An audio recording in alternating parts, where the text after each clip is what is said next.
All right, thanks a lot for joining me again on another episode of Digital Dreams 321. I'm your host, Quentin Howell. Today we're going to be talking about is leaving Canon and going over to new systems and new bodies. Right now you see in front of you is the a7s, also the Gh4. I've had the Gh4 for about 8 months, I believe, and I just got the a7s, and I had to sell literally all of my Canon bodies. I had two 60Ds and a 650D or a T4i. And on the last episode, I was complaining about how Canon just isn't listening to their customers, to their customer base, as far as basically the people that own the 5D Mark II, the 7Ds, the 5D Mark IIIs, and things like that. They're really not listening to them as far as giving them the options of having, you know, different frame rates like 60p and 1080p, 60 frames per second in 1080p, slow motion capabilities. 4K, of course, is on the horizon. Some cameras are introducing the 4K inside of their bodies, like the Gh4. A7s, you can do 4K, but you have to do the external recorder, which right now is about $2,000, sort of expensive. But Canon overall, obviously, is just crippling their line of cameras. We have profiles inside of these two cameras right now that you can actually get a higher dynamic range. So when you're color grading your movies, or you're grading your movies to make them look more cinematic, you can get a better image out of it if you get a flatter profile, which these two offer. Now you can, however, do that in the Canon line of cameras, but you have to hack them. You have to go to Magic Lantern, download the software to your SD card, upload it into your camera body, and sort of hack the system. So of course there's a lot of workarounds that you can make it work. With that being said, most times when you're a run and gun shooter, you don't have a lot of time to fiddle, to play around with hacks and things like that. You just need something that works out of the box, or at least has enough tools in a tool bag so you can use something on a project and not have to be limited. So these two cameras, which are relatively new to the industry, have been making a lot of waves. They have been shaking up the industry when it comes to the Canon and Nikon cameras. Now, those two, of course, are the grandfathers of the industry. You know, they have a lot of glass in their lineup. They have a lot of third-party lenses and things like that. And that's where you run into a problem when it comes into these particular kind of cameras. This is a full-frame mirrorless camera, and this is a micro four thirds camera. Now, because this is a full frame, you're going to have a harder time getting lenses that actually fit in front of this camera that's going to work natively. Right now, they don't have a lot of lenses that's native for the full frame mount, the E-mount lens. So you're going to be paying a lot of money for lenses that aren't even that bright. The top lenses that they have right now is basically f4 lenses constant throughout the zoom range, if you get the zoom lenses. They do have primes, but of course, if you're working with primes, you're going to introduce a lot of dust and a lot of exposure to your sensor, which you don't want to do. You don't want to have this sensor exposed, because unlike the mirror, the DSLRs, when they have the mirror inside of there, it's almost like a protection layer for the dust and elements and things like that. But when you take this off, you see the sensor right there. And that just really makes me nervous, because I had a camera before, and I think it was a T2i or one of my Canon cameras, and it had a speck of dust on the sensor, and that was on every single piece of footage that I shot, that little dot, and it just annoyed the heck out of me. And if you're a person that gets annoyed by little things like that, you're going to really want to be careful with buying a lot of primes, because they're going to expose your sensor. So with that being said, we're going to move over to some options of the glass that you're going to use. Now, I left Canon obviously because of the lack of innovation, you know, as far as the body was concerned, but their innovation as far as their lenses and third-party lenses, they had tons of options. So I'm still going to be using my lenses for my Canon camera, but because these bodies are so light, it's sort of awkward. Right now, it's not really that. It's sort of cumbersome. These bodies are so light that it's front heavy all the time when you put one of these Canon lenses on it with an adapter. With this Gh4, I've been having great success with it because it's a micro four thirds sensor size. So you're able to put smaller glass in front of it and still able to feel that full sensor. So with that being said, your options for these, you're going to have more lens options with the Panasonic Gh4 right now, just because, like I said, it's a micro four thirds. sensor size, and they make a ton of lenses for this particular camera. You can get vintage lenses always back to the 50s or whenever they start making lenses. You can get pretty much anything and just get a dumb adapter, what they call basically a hollow adapter that doesn't have glass in it and doesn't have any kind of connection contacts for the computer inside of the body to communicate with the glass. So it's a dumb adapter. So the aperture, which is good about the old manual lens, is that the aperture is actually on the lens. So you can change the aperture manually. You can change the aperture. So like I said, with that being said, we're going to move over to the options that I went with myself. Instead of buying the very expensive native glass like this right here, is about $1,000 just for this kit lens, the 12 to 35 lens, 2.8 constant through the zoom range on the Panasonic Gh4. It was about $1,000. Now, this has image stabilization too, so you're getting something extra that you can't get with the manual lenses. You can't get image stabilized lenses with these. So you're going to basically be running with either a rig, you know, a shoulder rig or something like that, or either a gimbal, or you're going to be running on sticks, tripod. So I went the route of getting some cheap lenses. Thankfully, my friend, he ran into a boatload of lenses that were basically next to nothing, and he had tons of like duplicates. So he gave me a couple of his duplicates. So I have some very good lenses, and they are all clean throughout, you know, all the elements. I don't know if you can see through this lens, but it's very clear, very clear. But that's a 135 f2.8, and that gives you nice, excuse me, blown out backgrounds if you're doing photography work like photos or pictures or model work or anything like that. You get nice blown out backgrounds so the subject is totally in focus. Also, like I said, I still have my Canon glass, so I bought a speed booster for the Gh4, so I can use all of my Canon glass on my Gh4s. I've been having great success with that. Haven't had any issues at all. Focus speeds, I really don't use these cameras for photography that much, and if I do use it for photography, I try to use a native lens, something that can use autofocus, which these two actually can. Now, I'm filming on a a6000 mirrorless camera right now, Sony a6000, and this is actually a lens I bought for the a6000. This is the 50mm f1.8 lens, optical stabilized lens, right?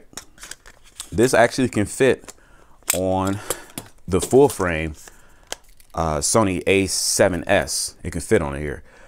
The only caveat is that you have to just put it in APS-C mode, and right there you'll get, I guess, about 75-ish, 78-ish zoom range, but it's 1.8 and it's optically stabilized, and it was only like $250. So that's a good option, you know, if you're looking at something that's relatively cheap that can work on the full frame. This definitely can work, and it doesn't give you any kind of vignettes around the edges of the frame. It's totally, once you put it on the APS-C sensor mode, it's just perfectly no vignetting on the sides, perfectly sharp, optically stabilized. It's a good lens to even do photography work with. Nice blown out backgrounds because of that 1.8 aperture too. And I ran into an issue, obviously, when you're trying to do off-camera flashes or on-camera flashes. Now, with the Gh4, so far I've been able to use this and it worked perfectly. I just bought a Yongnuo YN622C. Now, this is for Canon, because I believe C means Canon, I think. But this is basically a trigger, a wireless trigger. And what it does, you put the trigger, the main trigger, these aren't the triggers, these are the receivers. You put the trigger, this is actually an LCD trigger. It was relatively cheap, about $200 for all this. And I think that was even with shipping. But basically you just set it up. This is the main controller, and you put the main controller on top of your unit, and basically you get wireless control for the other flashes that you put on here. And I got some cheap flashes too. These was only like $50. This is the TT560 speed light. They make another one. I think Yongnuo makes another one that's even better than this, and I think it's about $70. But anyway, you can use cheap speed lights on there, and you can control the power output on it, so you can get on-camera flash as well as off-camera flash, wireless camera flash compatibility with your units. I haven't been able to try it on the A7S as of yet, just because I just got this camera the other day. And like I said, I had to sell, excuse me, 3 bodies to get this. So that should tell you how valuable or how costly the price of this was. And I still had to add a couple of dollars to it.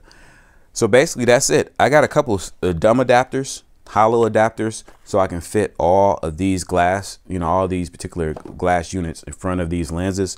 And I got a comm light coming in the mail. It should be here pretty soon. I got that instead of the Metabones. Metabones, they make one that's like, I believe $400, $400 or $500 that fit on the full frame Sony a7s, and you can adapt your Canon lenses on it. However, from Dave Dugdale and other people on the internet, they've been saying that they've been having the flashes when they change the aperture values, and the comm light doesn't do that, and it's about 1/3 of the price, if not less, 1/4 of the price.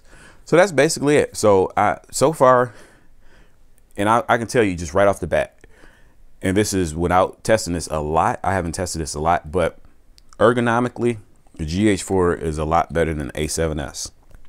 This is the low light king, obviously, but so far I've been very impressed with the Gh4. The Gh4 is very nice as long as you have enough light for this. You're not going to 1600 ISO or above.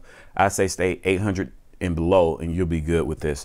But of course, there's tons of settings inside of here that can introduce noise. So you have to play with the profiles and get to know exactly what introduces noise and what sort of keeps the noise at bay. Now with this, the A7S, I've had it just 2 days so far. So the menu and everything, the way this is set up is almost identical to the A6000, the Sony A6000 I'm filming on. I've had that for about 5 months, or 4 or 5 months. So the menu is a little bit more not intuitive. I'll put it like that. Also, if you're coming from a 5D, Mark II, Mark III, any kind of Canons, this is going to be a little bit cumbersome. This is not going to be the easiest transition for you right here. Now, it's going to give you a lot of benefits: sharper 1080p image, slow motion, and things like that. Flat picture profile. Of course, you still get the audio input for not professional. I can't say professional when you're talking about a 1/8 inch jack, but you get inputs for the headphones as well as the mic. But anyway, overall, this has been a better camera for me so far. I've been testing this out, and I'm trying to get to know it a little bit better, so I can't really do a fair review on it right now. So I'll get back to you guys. Excuse me. Trying to get over a cold. You see I'm sweating a little bit too. So I'll give you guys a more thorough review and give you guys basically how I shoot and why I would choose one over the other. Now, I had to get both just because I'm a run and gun shooter, and a lot of times when you're running and gunning, you don't have a lot of time to set up lights. You don't have a lot of time to really prepare your set and prepare your actors for different lighting scenarios. Sometimes you're running in getting footage that you're really not licensed or approved to get, so you're really just running gunning. So this is good for that. And this I love, it's a certain type of person that loves the nighttime and loves getting night photos and loves the ambiance of the night. So this will be a camera for you right here. Now, as far as every other, regular day shooting and things like that, 4K, able to crop in, able to have a little bit more flexibility with your pictures, this one is my go-to so far, but I'm definitely going to be using this too. Like I said, it's a sharper image at 1080p. You get slow motion and things like that. One thing I don't like is that you don't get a flip out screen. You just get this little flippy up and down motion that really doesn't help anything in my book. It really just frustrates the whole purpose of even having a screen that even moves. I say don't put a screen that moves at all if you're not going to put it to where you can flip it out and look at yourself and frame up yourself if you're trying to do film yourself like I'm doing right now. I'm even having a hard time with that because I'm doing it with the A6000. The A6000 is exactly like this, where you can't even turn the screen around and see what's going on.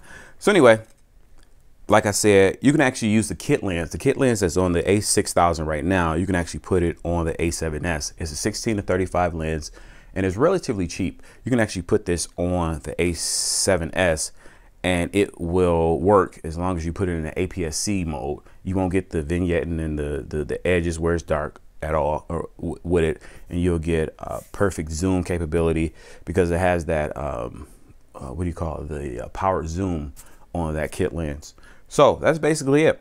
I left Canon. I'm a little bit satisfied. You know, right now, if I had this in this alone, I would be a little bit, I would be sort of sick, honestly. If I left Canon and I just had this alone, I would be a little bit sick. But because I have this is more so like a typical DSLR that we used to. This is a little bit more like, it feels like it's a different kind of camera. But you'll experience that once you get it. If you ever get this particular camera, you'll experience that and you'll say, yeah, this definitely isn't, it's definitely not that big at all either. I was surprised that it was actually thinner, smaller, and I believe a little bit lighter than the Gh4. If you see the two next to each other, if you can, two next to each other.